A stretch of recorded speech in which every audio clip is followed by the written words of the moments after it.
There was no wasting time by the Northern Territory government today. Parliament was urgently recalled to have these bail reforms introduced, and they passed with bipartisan support just a few hours ago.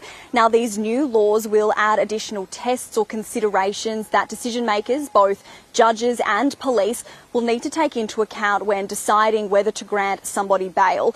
The government is adamant that this will put community safety at the forefront of future bail decisions. And while the laws did pass, there was plenty of criticism from both the opposition, Greens and independents, as well as members of the community who say there simply has not been enough time or consultation about what these reforms look like and what impact they could have. Our reporter Joseph Haway Wilson has more. A swift reaction to a shocking tragedy. The Territory government today passing the strictest bail laws in the country. You okay to put 30% more children behind bars in the Northern Territory? Yeah, and we can probably expect that to be higher here, Adam. The new laws are similar to those already in place in New South Wales and Victoria, but apply to a broader range of alleged offenders. In New South Wales, it only applies to youth. We are making this principle apply to youth and adults. In New South Wales, their prescribed offences it applies to is a rather short list. Ours is a very long list of around 200 offences plus.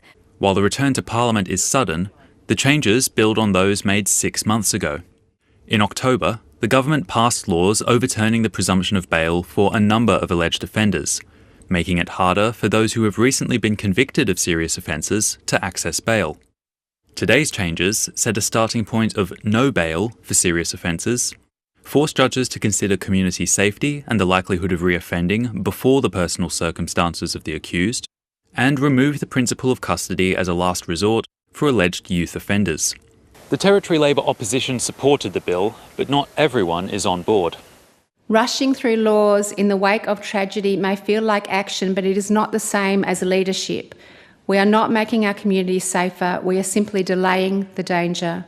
There's a whole range of different factors that happen when we incarcerate people that further disadvantage them upon release, and that makes reintegration really challenging and increases the likelihood that people are going to further offend. Children's advocates say the changes fail to attack the root causes of crime. It goes against child rights, these reforms. To remove the principle that detention is a last resort is against international law and minimum standards.